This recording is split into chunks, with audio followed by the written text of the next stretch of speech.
Racikan Berita 1. Assalamualaikum warahmatullahi wabarakatuh. Bersama Iwot dan bersama Bang Sarman Ya. dari Fakultas Sastra. Ya, Tahun berapa, Bang? 89. 89. Kalau saya sih 74. Ya, Fakultas Hukum. Ya. Nah, kebetulan beliau salah satu tim sepak bola Universitas Indonesia. Ya. Ini ingin bicara, ya dibilang gosip juga enggak kali, Bang. Ya. Ya. Tentang Erick Thohir. Ya. Kasusnya Erick Thohir yang katanya, ini kan katanya ya, diduga Ya. itu di IKN Ya. dalam hal pembangunan IKN, Iya. bukan? Jadi gini cerita Coba, Bang, ya. langsung lanjut, Bang Sam. Jadi waktu penetapan perpindahan ibu kota dari Jakarta ke IKN itu di Kalimantan Timur tepatnya, di Penajam, Pasir Utara. Saya salah satu pelaku yang mengetahui bahwa dari 209 anggota FIFA, hanya Indonesia yang tidak memiliki kantor federasi tepatnya. Perbandingannya itu adalah saya berjalan keliling dunia, ingin melihat bagaimana perkembangan anggota FIFA selain Indonesia. Ya, setiap saya keluar negeri, pertama kali yang saya tuju adalah di negara itu kantor federasi sepak bola. Padahal kan kita udah bergabung udah lama. Kita bergabung 1930. Iya, kenapa nggak punya kantor federasi? Nah itu makanya pendaftaran kita bersamaan dengan Filipina. Oke. 1930. Tapi Filipina sebelum dia daftar, dia sudah membangun kantor federasinya tahun 1907.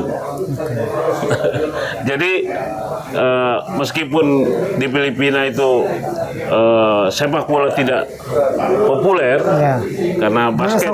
Nah, basket, iya, dia American style kan. American style, betul. Nah, tapi dia udah memulai dengan membangun kantor federasi. Oke. Ya kan, karena dia tahu bahwa FIFA itu berdirikan tahun 1900. Ya. Oke. Nah, kita kembali kepada Indonesia. Singkat kata, saya salah satu yang ingin tahu, kalau pindah ibu kota, berarti ada harapan kita membuat kantor federasi. Oke. Karena kan alasan dari PSSI atau pemerintah, kalau membuat kantor federasi di Jakarta, Ya. mungkin sudah terlambat. Karena apa? Tanahnya cukup mahal. Lokasinya di mana? Akhirnya dengan singkat kita pingin berharap itu pindahnya ibu kota ke Penajam, Kalimantan Timur, ada harapan kita membuat kantor federasi. Tapi sekarang kan udah punya kantor federasi FIFA di Jakarta. Nah ini lain lagi nih, ini paling lucu nih. Di seluruh dunia mungkin kantor federasi dunia namanya FIFA itu hanya di Zurich, di Swiss, bukan di ibu kotanya, bukan di Bernnya gitu, tapi di Swiss, ya provinsi lah ya. Nah dengan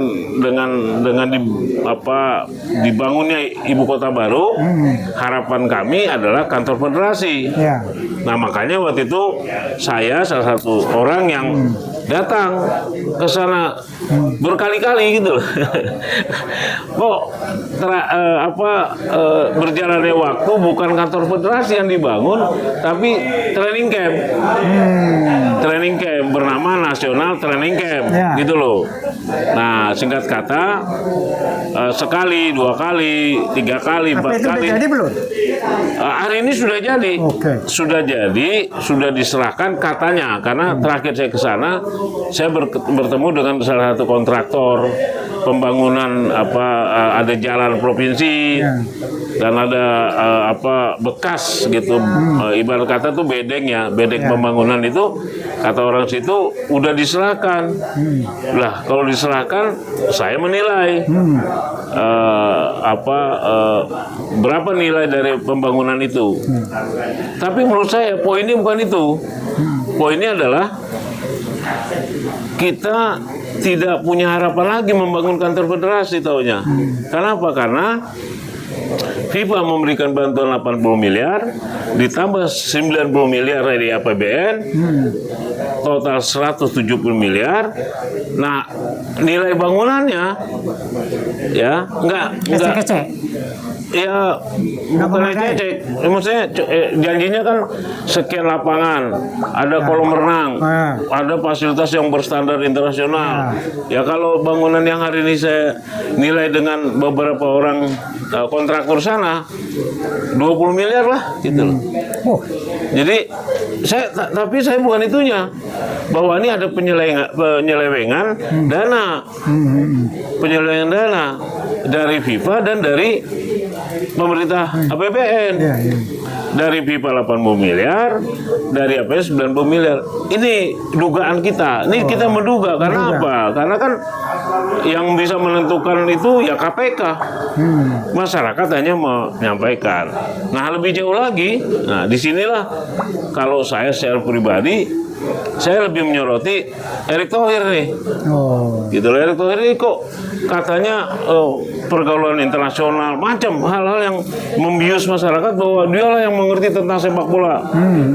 Ya pertanyaan saya, kalau Anda mengerti, kenapa Anda tidak tetapkan di mana kantornya? Karena di kantor itulah ada perencanaan, ada budgeting, macam-macam hal suatu kehidupan organisasi gitu loh. Kantornya di PSSI. Kan ada Jakarta. Ya, tapi itu bukan representatif kantor federasi seperti kantor federasi yang katanya anggota FIFA gitu loh. Saya pernah bekerja di PSSI. Ya. Pada saat itu bersama Jenderal Cardono, ya, 86. Khusus Mark Boboy. Iya, 86. Iya kan? Saya pernah di sana. Iya. Nah itu udah punya kantor PSSI, mesti punya lagi memang. Bukan. Nah ini sebenarnya kalau Erick ini terbongkar tuh Cardono. Karena di zaman Cardono lah membuat AFF. Saya punya dokumen pengajuan loh, Cardono ditolak terus sama FIFA. Sebetulnya kalau kita mau jauh lagi, di zaman Cardono lah sepak bola kita terpuruk hingga hari ini. Kenapa? Dia merubah dari kekuatan daerah menjadi Galatama. Jadi makanya saya pikir Erick ini membuka tabir, ya, membuka tabir sepak bola yang berkekuatan luar biasa dahsyatnya menjadi berkekuatan Brunei yang jumlah penduduknya 500.000 orang. Sampai kita melakukan naturalisasi ya karena itu tadi. Karena kekuatan yang super dahsyat ya dari daerah-daerah, karena ada kepentingan X gitu saat itu, dia rubah tuh. Saya punya dokumen bagaimana AFF itu dilarang, gitu loh. Dan AFF itu kenapa dilarang? Karena pesertanya tanpa babak kualifikasi. Itu yang nggak boleh, di FIFA itu nggak boleh seperti itu, karena Anda mau. Kenyataannya kita jalan terus. Nah itu kenapa? Karena nggak ada yang nyetop. Saya 10 tahun yang lalu, 15 tahun yang lalu saya udah mengatakan. Paling nggak kalau kita nggak bisa berbuat nih dalam negeri, karena mungkin ada soal politik ya. Semua kan di Indonesia dipolitisasi. Ya. Mau apa? Semua. Ya. Tapi kenyataannya FIFA sebagai induk organisasi kok diam aja gitu, atau AFC. Kalau kenapa ya, bisa begitu? Kalau itu makanya kalau kita bicara sepak bola Asia, ya ini yang paling unik di Asia dengan 47 negara, ya kan? Kantor AFC di Kuala Lumpur, kantor FAM di Kuala Lumpur, kantor AFF di Kuala Lumpur nih. Ini contoh yang salah. Ayo kita lihat Eropa 54 negara, ya UEFA namanya, ya kantor UEFA tuh di Nyon. Swiss. Provinsi. Kantor federasi Swissnya di Bern, di ibu kotanya. Kantor FIFA di Zurich, di provinsi. Jadi harus itu Swiss semua tapi ya. Iya, tapi berpindah-pindah, nggak di satu tempat. Kalau ini AFC di Kuala Lumpur, FAM di Kuala Lumpur, AFF yang dilarang ini yang hari ini disegel oleh kerajaan itu di Kuala Lumpur juga. Atau saya lihat lagi, saya kasih tahu lagi, saya pernah ke Brazil, saya ke Meksiko, ke Chili, Amerika Latin, itu di ibu kota, gitu loh. Nah, lebih bagus kita bicara IKN aja. Nah, IKN, lanjut ke IKN tadi. Nah, IKN ini memang saya laporkan ketum PSSI loh, dan Presiden Indonesia Joko Widodo. Karena ada penyelewangan anggaran, ya kan? Tentang pembangunan fasilitas. Iya, jangan kita bicara ibu kota. Untuk sepak bola aja.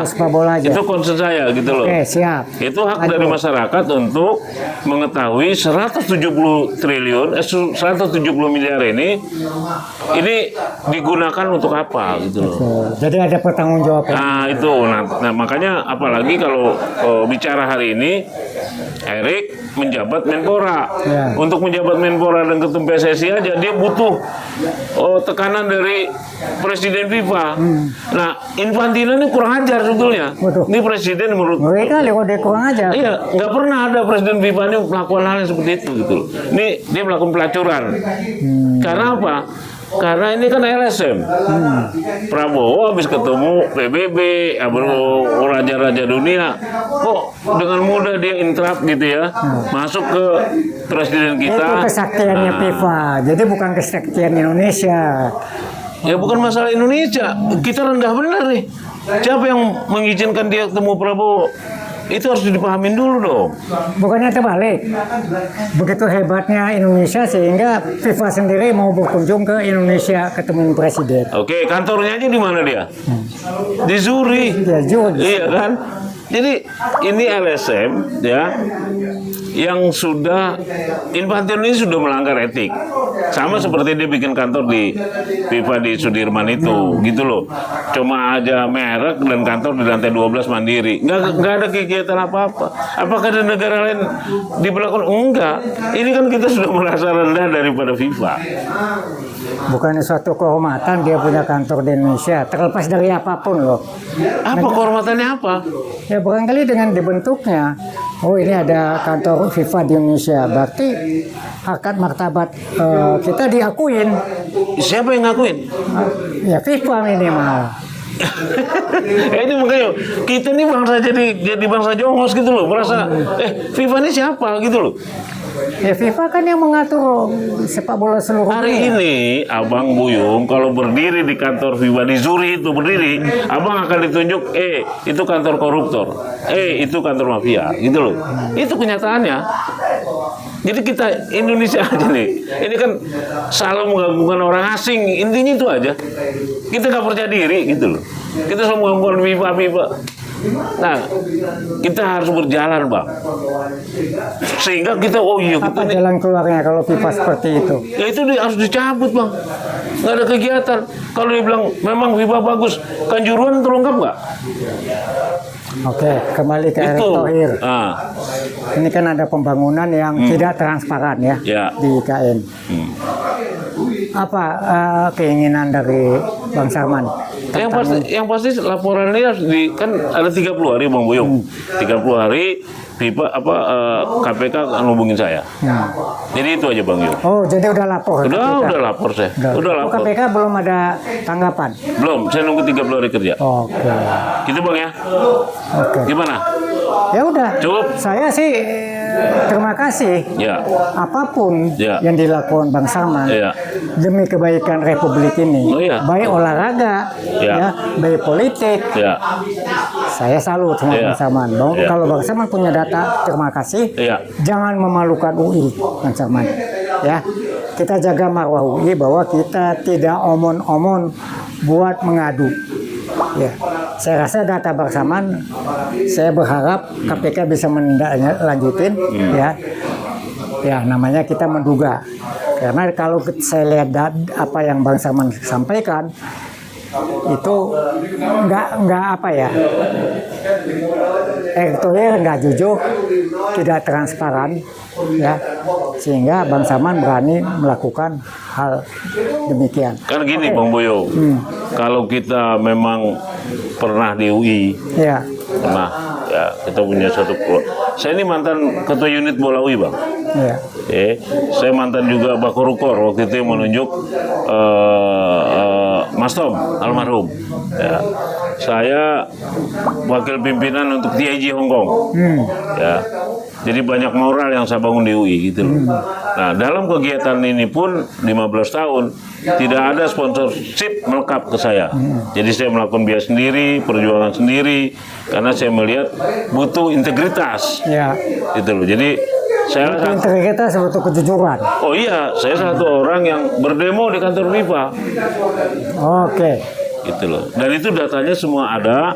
Saya mempelajari. Makanya tadi saya bilang, kalau memang kita sudah tua gini Bang ya, saya juga udah hampir 60 ya. Saya itu udah 60, saya udah 70. Ya, jadi ini momentum kita punya legacy Bang. Jadi kembali ke UI Watch, ya banyak hal yang harus kita luruskan untuk bangsa ini menuju 100 tahun ke depan. Jadi kemarin saya berkeliling Indonesia, terutama Papua Timur itu 1,5 bulan hanya untuk menguatkan bahwa Indonesia bersiap untuk menghadapi 100 tahun mendatang, Bang. Begitu, Bang Buyung. Terima kasih. Terima kasih, Bang Buyung. Semoga berhasil. Siap, Bang. Ya, kita mendukung. Iya, Bang. Ya. Demikian tadi ngomong-ngomong tentang kondisi PSSI yang mungkin berbeda. Ya. Yang selama ini kita dengarkan Ya. Erick Thohir itu membangun Ya. PSSI Ya. dengan caranya, Ya. dengan gayanya, Ya. sehingga PSSI bisa berkibar. Ya. Ya. Oke, mungkin itu sisi lain. Ya. Sisi gelapnya ya seperti ini. Ya, kira-kira demikian. Assalamualaikum warahmatullahi wabarakatuh. Waalaikumsalam warahmatullahi. Veritas Proboritas Istusia. Assalamualaikum. Waalaikumsalam.